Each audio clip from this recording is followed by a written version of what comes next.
How many of you are overshares online? Sharing pictures of your food, your latest outfit of the day, maybe pictures from your travels, or pictures of you cuddling your fur babies. Let me see a show of hands. That's what I thought. The online space has become so open.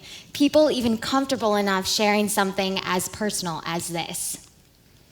A mompreneur on the John talking about busy moms balancing it all. Now, I don't know if I'd be brave enough to share a picture of myself on the toilet for the whole world to see, but there's a deeper purpose behind this post.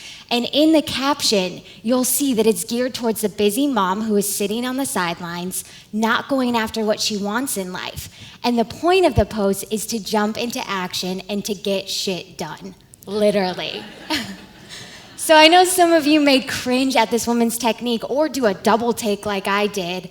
Her tactic works. She caught our attention, and she's clearly targeting a specific audience online for a deeper purpose, and that's impact. My name is Ashley Legg, and I created an online brand that evolved from being an oversharer in life, from various life experiences, from the good and the happy ones to the sad and the heartbreaking ones. I do want to preface that there are pitfalls to oversharing. Some people tend to abuse the platform. Others lose inhibitions, and there's also that sense of anonymity being behind the screen. But I want to let you know that you can prevent yourself from falling into the negative traps of social media if you connect what you're saying and what you're sharing with something that's going to help someone, something that's going to create lasting impact, like the woman on the toilet. I saw this quote recently, and it really resonated with me and today's talk. And that is, to forge your way in life is to essentially admit to the world both everything you want and everything you're afraid of. And to me, what this means, it's sharing your accomplishments and your successes, but also sharing those hardships and those struggles, but more importantly, how you overcome those struggles. And by doing that, you're able to connect with real people who are going through life experiences that might be similar to yours. Those connections then can blossom into beautiful relationships that can add so much value to your life. And then those relationships can present some incredible opportunities that are so rewarding. So this is my big idea, post with a purpose. And I'm going to break this down into 3 different points. And the first point is to share you, to connect and inspire. And what this means is to be open. It means to be honest, to be vulnerable, and to be transparent. I have a few examples of what this looks like. From 2013 to 2016, I was the morning news reporter for News Channel 4. So while you guys were waking up, drinking your coffee, I was outside battling the elements, reporting on breaking news, politics, of course, the Oklahoma weather, and occasionally I'd be doing something very embarrassing like dancing in a pumpkin costume. Right now we see Air One in the sky. There are also K9s on the ground, and the search is happening. This fire behind us has been burning since about 1 o'clock this morning. This is the miniature horse that was lost in the concrete jungle in downtown Oklahoma City. Ashley Oh my gosh. Oh, this is too Get good. it, girl, get it, girl, get it, girl, get it. Go pumpkin, go pumpkin. It's your birthday. Go pumpkin. It's your birthday. I will never live that one down. And in fact, if you search GIFs and put pumpkin in there, that comes up. So I have found ways, like when I was reporting with Oklahoma, like I fell in love with this state, more importantly with the people here in the Okie spirit. But while I was falling in love with Oklahoma, I started to fall out of love with reporting, and I discovered a new passion for health and wellness. And I opened up about this transition. I left my career to become an entrepreneur, and I went to school for broadcast journalism at UNLV. I didn't have a backup plan. And this was scary. I constantly, was wondering, did I do the right thing? And I shared that with my online tribe, and I was very surprised that I received a lot of support, even from the Okies that watch me on the news. And they followed me to my nutrition and fitness business. And Okies actually make up a huge percent of my business, and I still maintain those relationships, even though I'm now on the East Coast. So not only did I find value in sharing a job transition, I found the same sort of impact by sharing something a little more personal, a little more painful and unexpected. And that is my husband and I's fertility journey. we have been trying to get pregnant for the past 3 years, and it's been one of the hardest battles of our lives. It's been emotionally taxing, physically taxing. It's been a test on our marriage and intimacy. And it was hard for us. We had been trying for a year and nothing happened. And then in 2018, we got pregnant for the first time. And we were so excited to be parents. And we had a very early miscarriage. We kept trying, and in July of 2018, we got pregnant for a second time.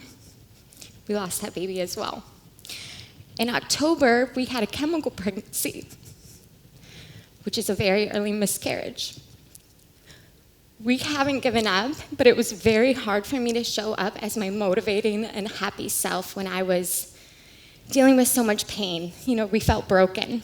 So, I asked my husband, can we open up and can we share this journey? Because maybe we'll connect with people who understand what we're going through. Or maybe I'll be able to help someone. And he agreed that I had this incredible platform to reach people. And the moment we spoke up, we felt this overwhelming amount of support.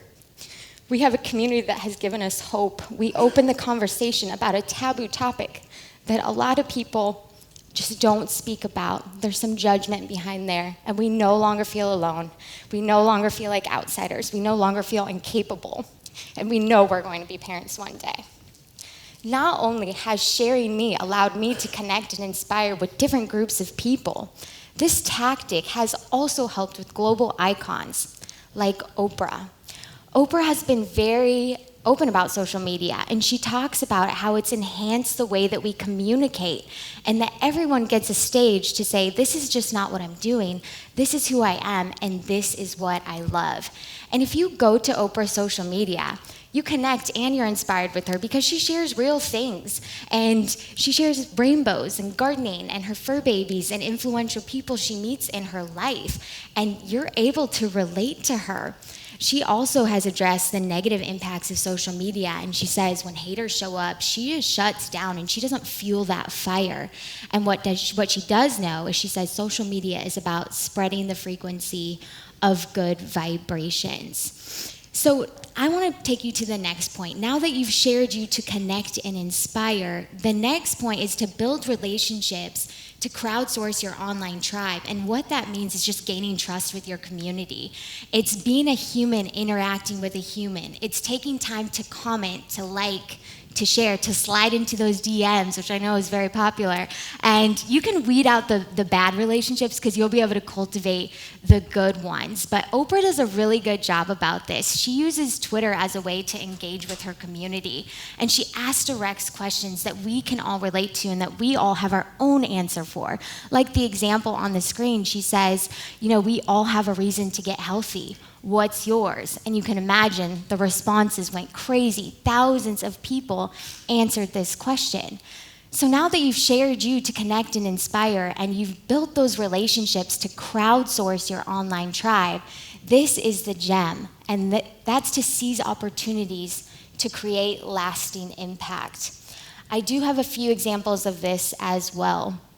I've been very open about my personal transformation journey to a time in my life where I was super regimented and disciplined competing in bodybuilding shows, but it was also a hard time in my life because I was underweight, I was starving, and I had lost my period for 2 years.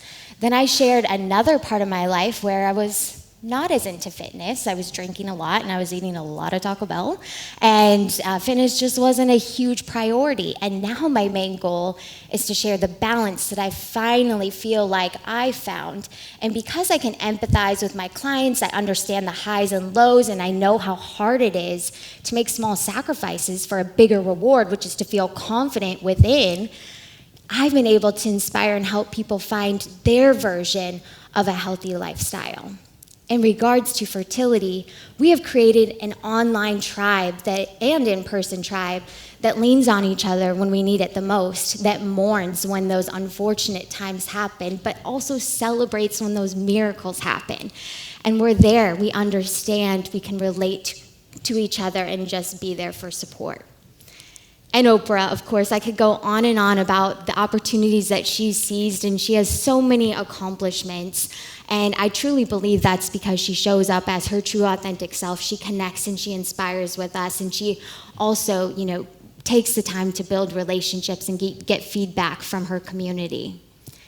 So the point of today's talk is to post with a purpose, and I encourage you to step outside of your comfort zone and share those happy times and those successes, but also rather than shutting down when the hard time happens, I encourage you to speak out, because you never know who you could connect with and what kind of opportunities could come your way. And I know that there's also that fear of judgment when you're so open and vulnerable. And I always think about this quote when that happens to me, and it's, "You had a purpose before anyone had an opinion."